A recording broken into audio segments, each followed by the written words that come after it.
चलो बेटा आओ वापस, बीच में रुक गया था ये कुछ। हाँ जी, तो ये लीकेज फ्लो क्लियर है बिल्कुल।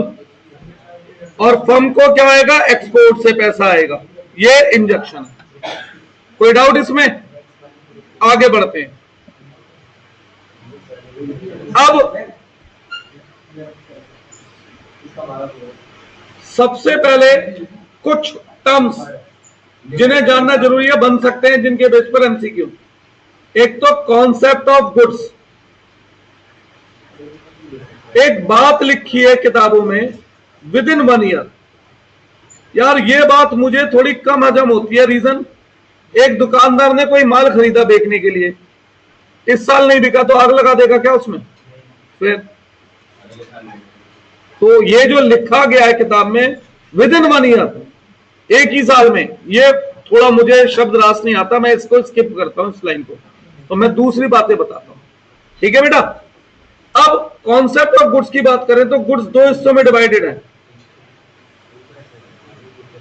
एक इंटरमीडिएट गुड्स और एक फाइनल गुड्स।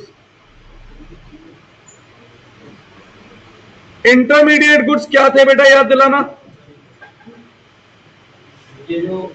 हाँ बोलो। गुड्स विच आर परचेज्ड, बेटा फर्दर प्रोडक्शन तो मशीन से भी होता है देवी जी, हाँ या ना?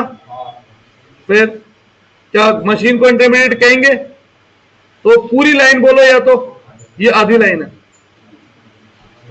Goods which are purchase, point number 1, either for resale, और पॉइंट नंबर 2, और to be use as raw material. Raw material मतलब होता है सिंगल यूज कमोडिटी।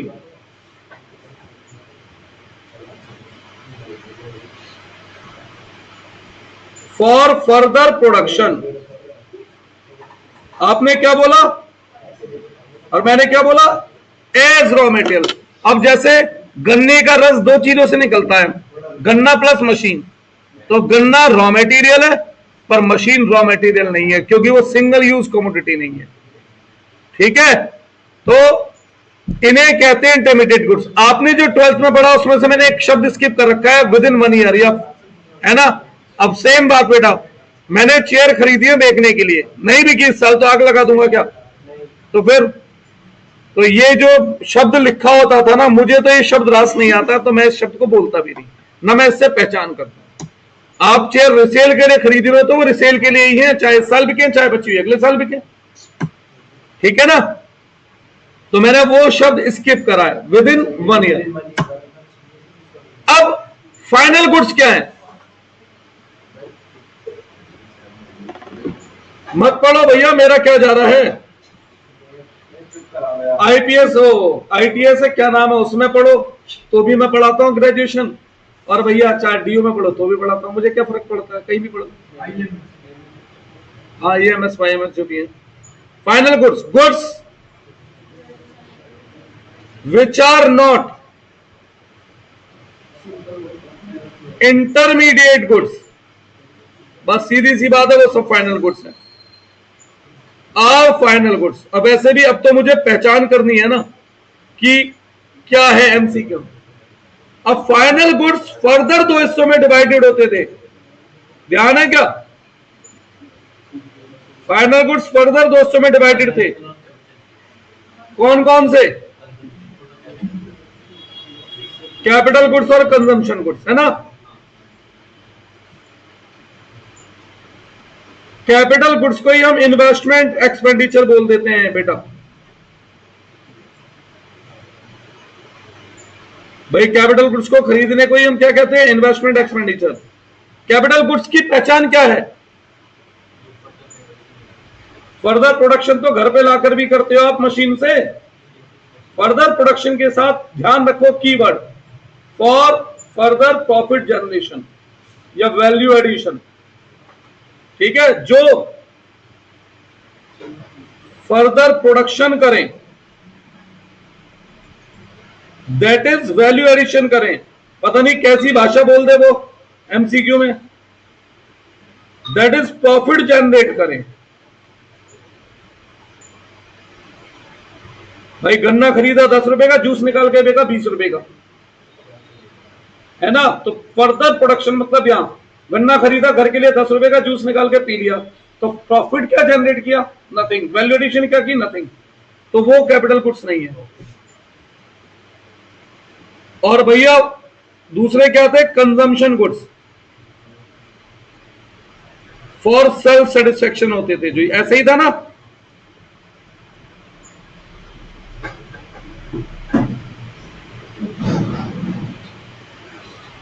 अब गुड्स तो इतने से ही थे, और भी थे कुछ, बता दो मुझे, थे तो मैं भूल रहा हूं तो। बड़ी डेफिनेशन मैं लिख ही नहीं रहा हूं कहीं भी, मुझे तो एमसीक्यू के हिसाब से मतलब है। और आपने देखा भी होगा जो नोट्स लिखे हैं वो एमसीक्यू के लिए बढ़िया है, वो सफिशिएंट। अब इन दोनों को अगर मैं जोड़ देता हूं,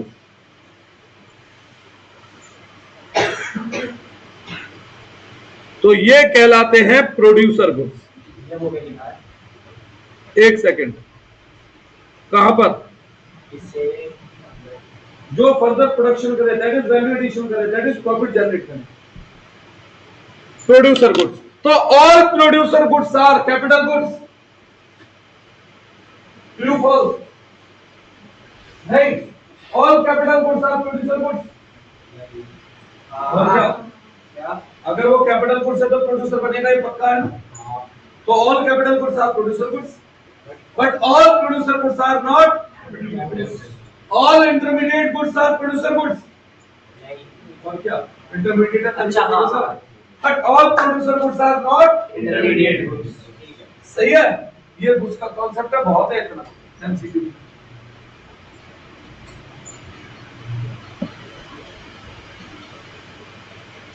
एक सेकंड बस।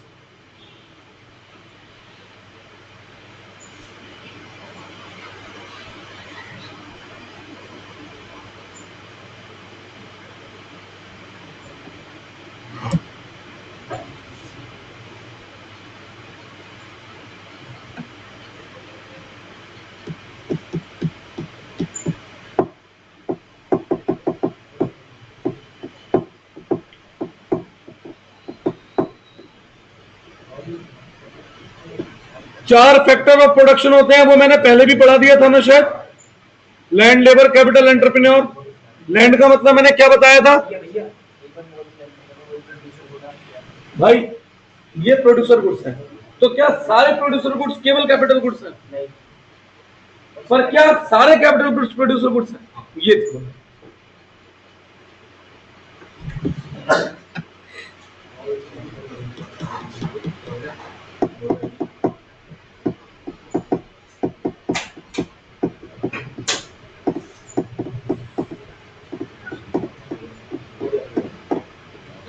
बढ़े आगे क्या? ऐसे ही हो रहा है इंटरमीडिएट से।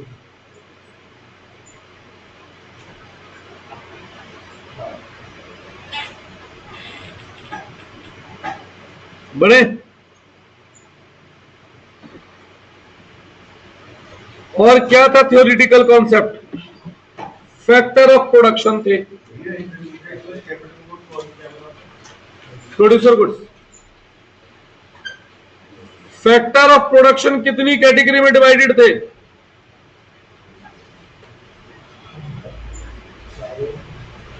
ध्यान दिलाओ।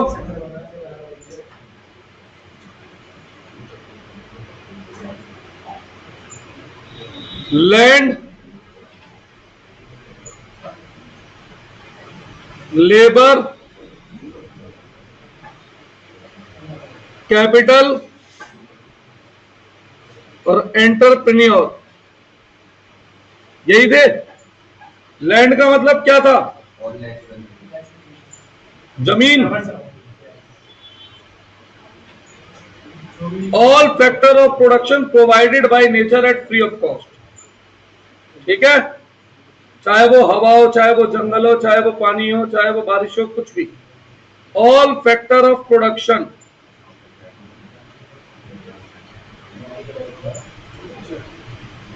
प्रोवाइडेड बाय नेचर,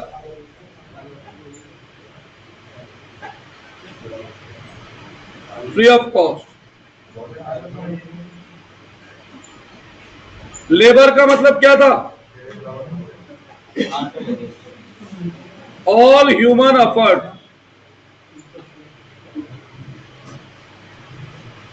कैपिटल मतलब क्या था? All manmade factor of production.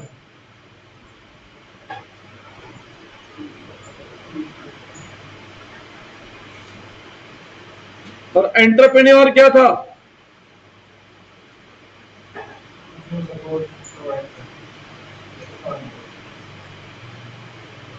भाई person who take risk of production, है ना।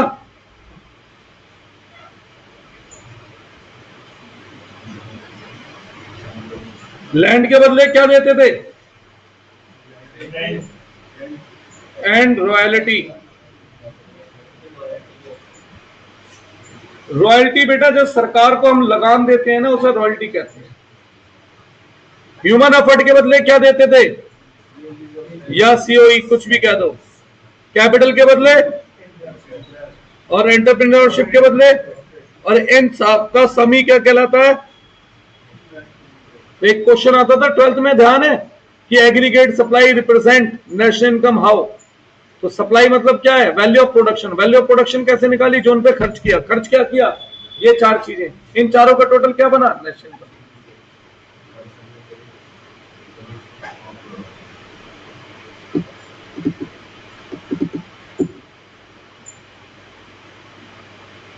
थर्ड नंबर पे क्या था बताओ?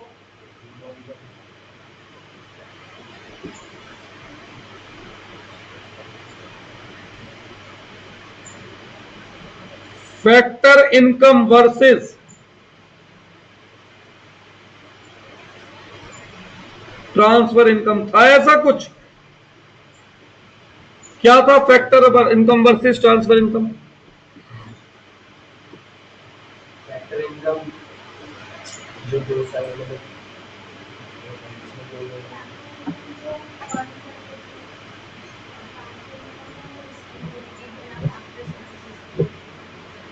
तो सीधी सी बात है, जो बाइलेटरल है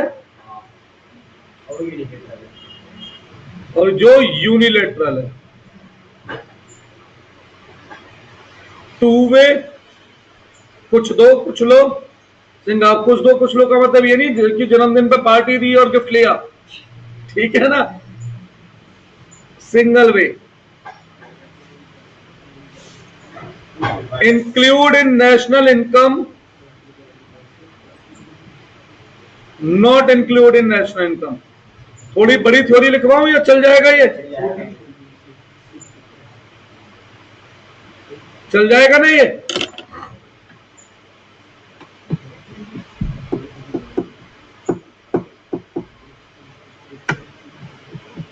वासु फिर छुट्टी पे, गुंजन छुट्टी पे।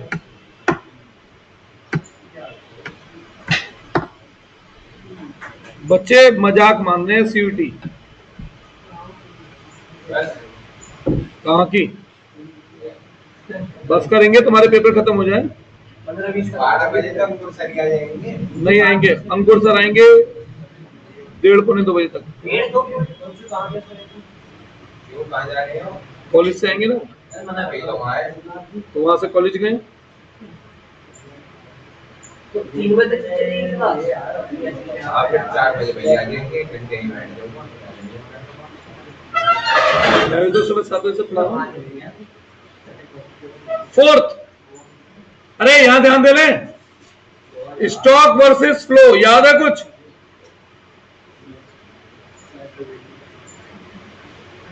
स्टॉक क्या था?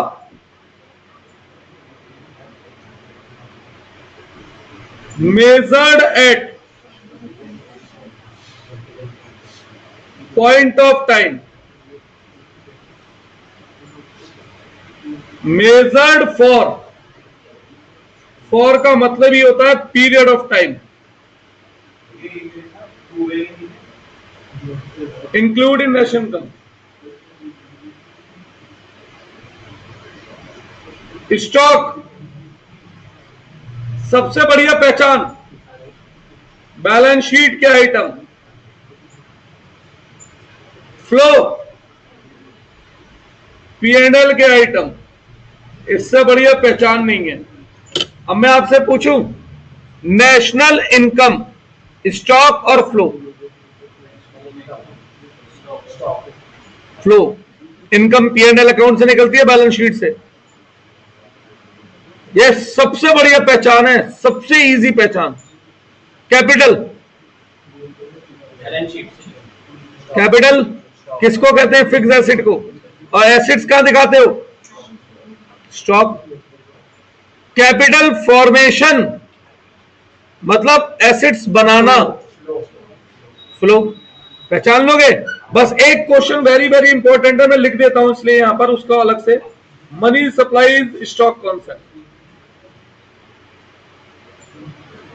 ये वाला पॉइंट पता नहीं क्यों बहुत आता है।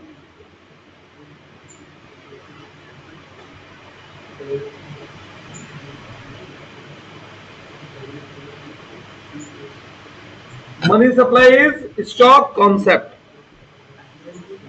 कोई डाउट है? और तो कुछ इसमें बताने लायक है भी नहीं। Fifth, domestic territory. ध्यान है?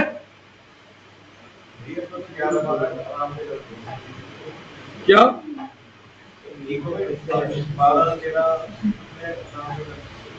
कर लूंगा मतलब? गलत हो रहे हैं तो मेहनत करो ना। मतलब कितनी खुशी से बता रहा, आराम से गलत हो रहे हैं।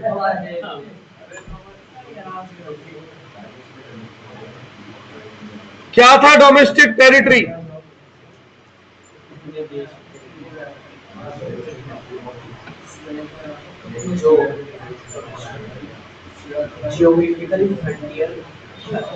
अच्छा एक बात बता, सब छोड़, अमेरिका जाने में कम से कम कितने घंटे लगते हैं? एक सेकंड चुप रह जा। 24 घंटे मिनिमम, इससे कम नहीं लगते। 24 के 48 लग सकते हैं हॉट वाली अगर फ्लाइट हो तो, है ना? अगर मैं 2 घंटे में तुझे अमेरिका ले जाऊं, एक्चुअल अमेरिका, रियल अमेरिका, तो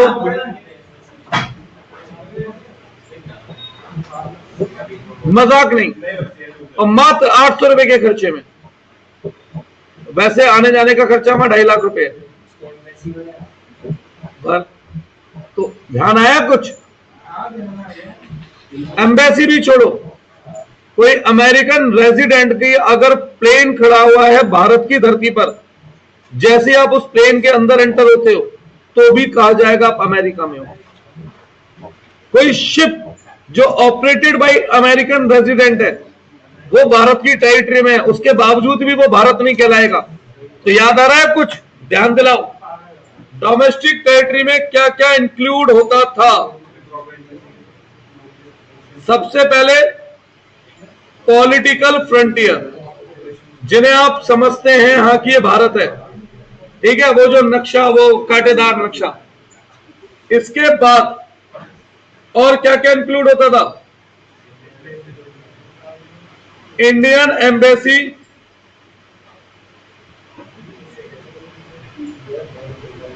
situated anywhere in world.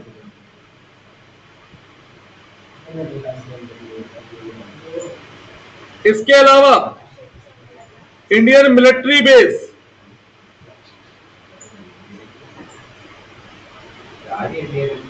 Situated anywhere.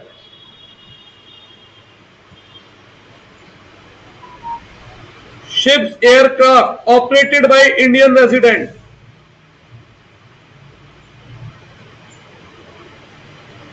Operated by Indian resident. Pushpa देखी है 2? देखिए, वो स्मगलिंग करता है ना चंदन की, श्रीलंका पहुंचाता है। किससे? ट्रक से श्रीलंका पहुंचाता है, मछुआरों की नाव से। तो श्रीलंका की आर्मी उन पर अटैक क्यों नहीं करती है भाई? क्योंकि वो इंडियन वो डोमेस्टिक टेरिटरी ऑफ इंडिया की। अच्छा, तो फिर उस पे काय को कर देती है गंजे पे, इंस्पेक्टर पे? अरे वो वहाँ के वो फायरिंग कर देता है, क्या? वो फायरिंग करता है। नहीं, फायरिंग नहीं कर रहा होता, वो शांति से हाथ जोड़ता है, फिर भी आगे बढ़ता है, फिर गोली चलाते थे। वो क्यों? बहाने है ना। मछुआरों उसमें थी ना बोट, मछुआरों की वो पुलिस की थी। फिशिंग वेसल्स, उसका होता है वो फिशिंग बोट थी उनकी, और उसकी फिशिंग बोट नहीं थी, ठीक है? Fishing vessels operated by Indian resident. इसके अलावा oil and gas rigs, pipeline कह दो, ऑपरेटेड बाय इंडियन रेजिडेंट, कहीं भी हो दुनिया में। इसके अलावा और भी कुछ था, फ्लोटिंग प्लेटफॉर्म, समुद्र के बीच में कोई जहाज हवा में जा रहा है, एयरप्लेन, और भैया उसमें कोई कमी आ जाए, बीच में बड़ा विशाल समंदर है, ठीक है, यार पेट्रोल खत्म होने वाला हो तो लेके डूब जाए आदमियों को। बीच बीच में क्या होते हैं, फ्लोटिंग प्लेटफॉर्म्स होते हैं जिन पे ये जहाज वगैरह लैंड कर सकते हैं, ठीक है, तो उन्हें कहते हैं floating platform, operated by Indian resident. जहां भी दुनिया में ये है वो सब भारत है, सब भारत है। अगर कोई आदमी भारत में, रियल भारत में 1 साल से पैर नहीं रखता, पर वो इंडियन शिप पर 1 साल से है, तो माना जाएगा वो भारत की डोमेस्टिक टेरिटरी में ये 1 साल से, सही है? तो जब वो कंडीशन अप्लाई जाती है कि भाई पीरियड ऑफ स्टे 1 ईयर, तो उसका period of stay 1 year count होगा शिप में रहने के बावजूद। तो ये सब क्या है, भारत। और अगर मैं एक्सक्लूड की बात करूं तो अरे यही सब चीजें ऑपरेटेड बाई नॉन रेजिडेंट, खत्म बात। भैया कोई स्पेस में जा रहा है इंडियन में बैठ के, वो भी इंडिया हो जाएगा। क्या ये इसमें स्पेसक्राफ्ट की जिक्र है? नहीं है ना। अच्छा, स्पेस में किसका कब्जा है? अमेरिका का, रशिया का, चाइना का? अबे जब किसी का ही नहीं है तो वहां पे टेरिटरी की जंग ही क्यों होगी भाई? राहुल गांधी कर सकता है। हाँ जी, क्योंकि वो 218 राहुल गांधी सोचता है उसके बारे में। तुझे पता है मेरा फेवरेट नेता है वो, उनके बारे में उल्टा मत बोलो, सीरियसली, सीधा बोलो, बस सीधी बुराई करो। मजाक नहीं। वो बीजेपी के सबसे बड़े स्टार प्रचारक हैं। इस बार तो बंगाल में बीजेपी ही जीतने के साथ है। कितने करोड़ लोगों को गरीबी से निकाला भैया, तो पता नहीं है। 218 करवा दिए कितने धरती बैठे। उसका जीजा अकेले कई करोड़ लोगों के बराबर है, उसने नहीं निकाला गरीब से बाहर। आओ, डोमेस्टिक टेरिटरी में यही सब अगर विदेशियों के तो क्या है, नॉट इंक्लूड है। वो क्या है, डोमेस्टिक टेरिटरी नहीं है। लिखूं क्या ये सारी लिस्ट दोबारा? ये बात क्लियर है? रेजिडेंट,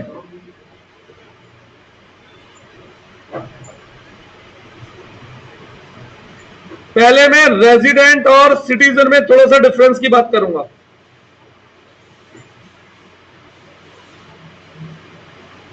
हाँ जी, क्या डिफरेंस है रेजिडेंट और सिटीजन में बेटा?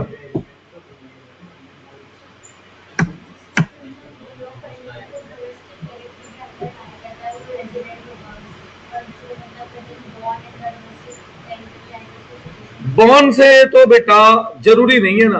अब सोनिया गांधी जी बॉर्न इटली में हुई है, बट वो भारत की सिटीजन है।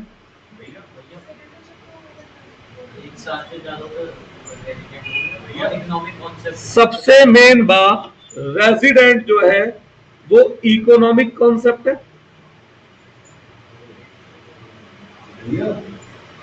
हाँ बेटा, सिटीजन कॉन्स्टिट्यूशनल कॉन्सेप्ट है।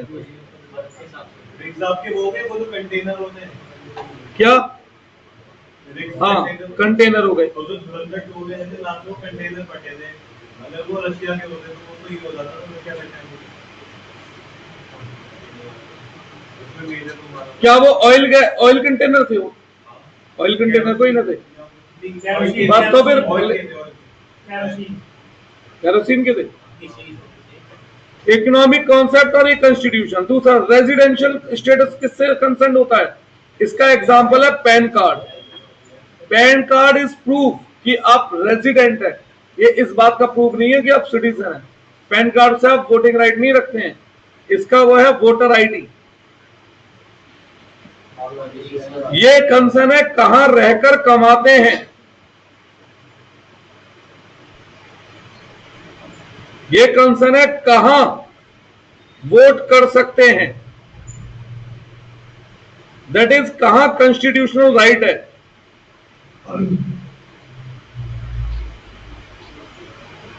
आज से कुछ साल पहले बड़ा अच्छा एग्जांपल दिया जाता था अक्षय कुमार को लेकर के, कि अक्षय कुमार इंडिया का रेजिडेंट है बट सिटीजन नहीं है, कुछ सालों पहले, क्योंकि उस पर सिटीजनशिप थी कनाडा की। लेकिन अब अक्षय कुमार रेजिडेंट भी इंडिया का है और सिटीजन भी इंडिया का।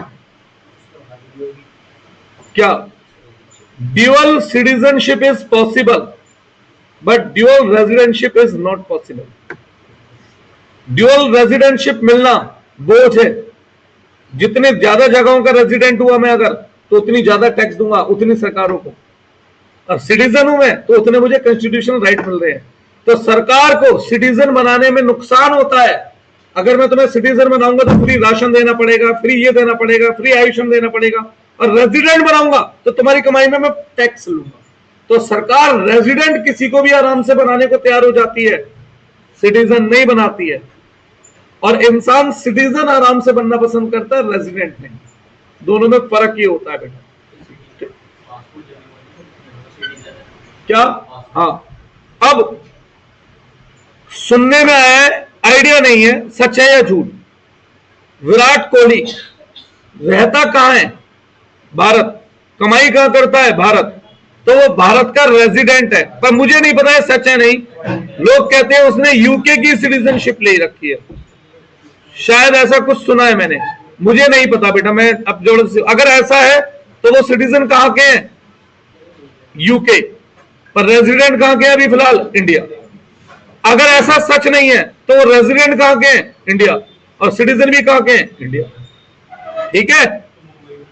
पर जब हम इकोनॉमिक पढ़ेंगे तो मुझे सिटीजनशिप से मतलब नहीं है, मुझे मतलब किससे है? Residential status. और रेजिडेंट हम किस पर्सन को कहते हैं? Any person whose period of stay is 1 year or more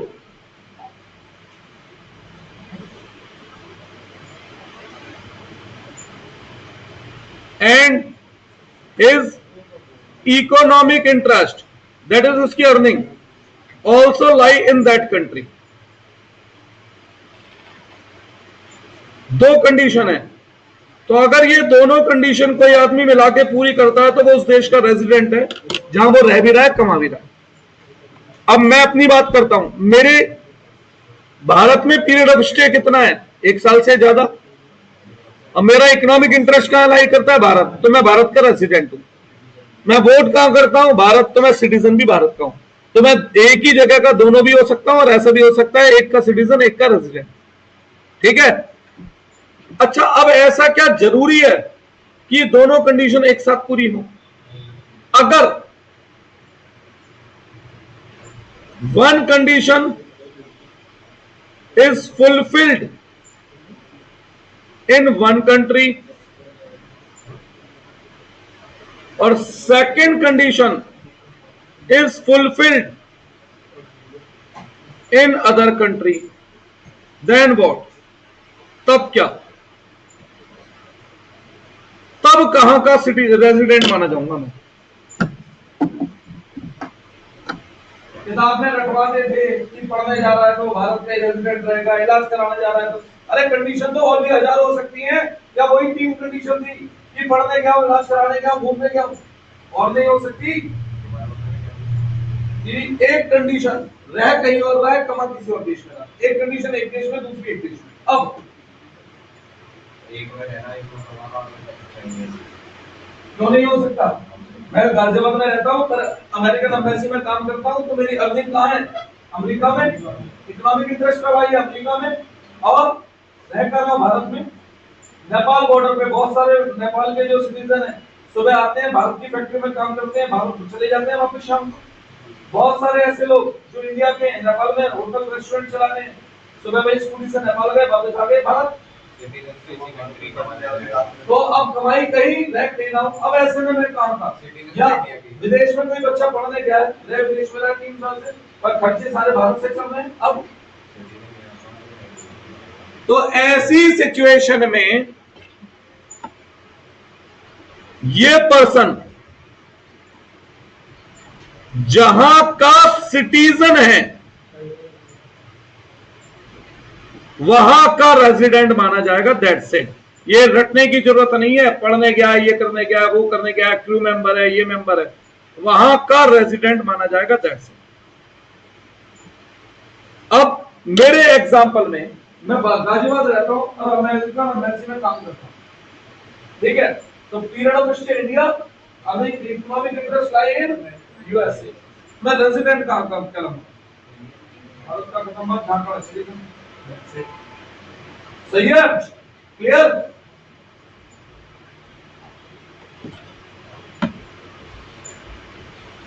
सातवां,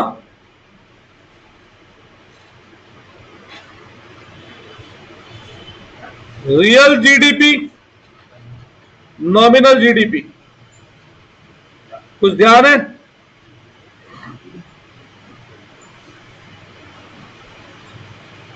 इसे हम क्या कहते थे? National income at constant price. इसे कहते थे national income at current price. ध्यान है? इसे क्या कहा जाता है? बेटर पैरामीटर ऑफ ग्रोथ,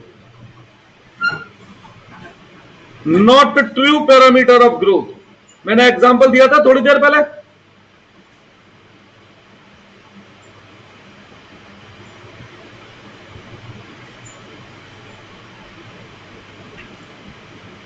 क्या था रियल जीडीपी में? ध्यान दो, यहां पर हम लेते थे करंट ईयर प्रोडक्शन,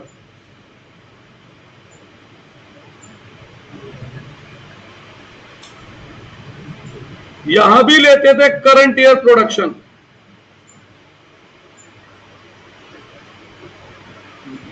डिफरेंस कहां था? यहां आता था बेस ईयर प्राइस और यहां आता था करंट ईयर प्राइस। तो अगर 2 सालों में चेंज हो तो रियल जीडीपी में क्या क्या बदलता है? केवल प्रोडक्शन। और नॉमिनल जीडीपी में प्रोडक्शन भी और प्राइस भी। याद आ गया? गुंजन जी इको नहीं देनी क्या? कभी आती हो कभी गायब, कैसे चलेगा बेटा? क्या डेट आई है एग्जाम की? ऐसा कैसे हो जाएगा? डेट नहीं है एग्जाम की, तेरी पता लग गई नहीं अभी? 11 दिखा दिया ना। तेरे एग्जाम की डेट क्या आई है? अरे बाकी सबकी पता लग गई, तेरी किसी को बेटा देखना आता है? वो क्या बताना जरा इसका भी देखकर कि कब डेट में एग्जाम पढ़ रहा है। एप्लीकेशन नंबर है?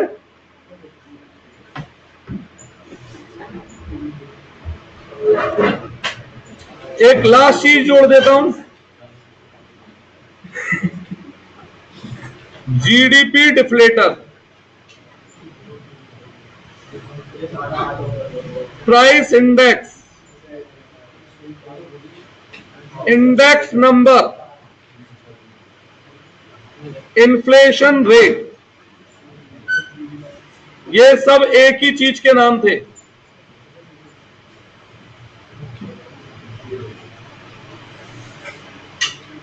क्या फॉर्मूला था? Nominal GDP upon real GDP into 100। अब मैं तुम्हें एक मजेदार चीज दिखाऊं। 11वीं क्लास में एक 6 नंबर का क्वेश्चन आता था स्टेट्स में, इंडेक्स नंबर, सबसे आसान चैप्टर था, P1 अपॉन P0 और ये सब आसान था। वहां में आपको एक बेस लिखवाता था, इंडेक्स नंबर का बेस होता है P1 अपॉन P0 इंटू 100, ये मैं बेस बोलता था, और फिर मैं इसी में क्वांटिटी जोड़ता था कि लास्ट पेयर है, दैट इज लास्ट ईयर, तो Q0, पास्ट ईयर मतलब प्रेजेंट ईयर, Q1, ऐसी कर रहा था ना। ध्यान देना एक चीज, मैं इस फॉर्मूले को खोलता हूं, अगर नॉमिनल जीडीपी का फॉर्मूला क्या है, current year production into current year price. Real GDP का फॉर्मूला क्या है, current year production into base year price. ध्यान से सोचो, तो ये वही तो फॉर्मूला बन गया, इंडेक्स नंबर, हाँ या ना। तो क्या हुआ, यूनिट कट गई, प्राइस का चेंज दिख गया। चलो भैया, यानी एक दिन और लगेंगे अभी इको के नोट्स में, क्योंकि मनी बैंकिंग भी साथ जोड़ना है। ये कौन बोलेगा?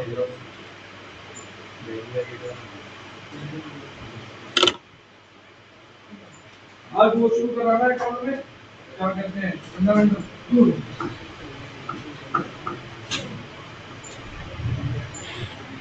बेटा एक बार चलिए जरा देखिए।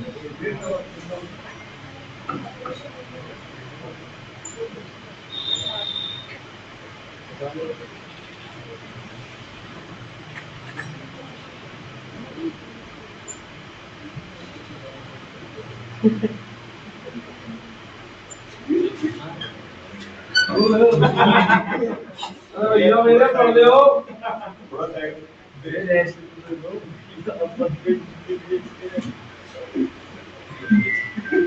अभी पढ़ेगी कितना, आधा घंटा सारा पढ़े।